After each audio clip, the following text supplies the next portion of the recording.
Assalomu alaykum. Men Baynayeva Shahzoda Baratnovnaman.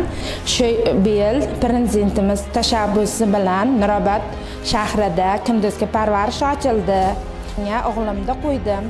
Tuymayev Sardorbek, o'shini onasiman. Shu opa meni ham shu yerga ishga oldi. Rahmat. Ancha bolam o'zgardi. Boshqa bolalarga, shu bolalarga qo'shilib ancha o'zgardi. Avval gapirishlar kam edi, hozir ancha qo'shildi. Foydasi shu yerga kirib, men ham picha o'zimga moddiy tomonlama yordam bo'ldi. Ota-onalar rahmat deyapti.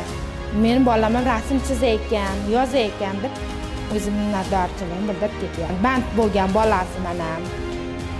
Menga o'xshab bolalarim menga olib keldi. Ota-onalarim ishli, uyda boshqa ishlar bilan davlat ishiga joylashganlari ham bor. Bolam farzandimga qarayapman, ham maosh olyapman. Xudoga shukr, rahmat prezidentimizga ham, O'g'illar opaga ham o'z minnatdorchiligimni bildiraman.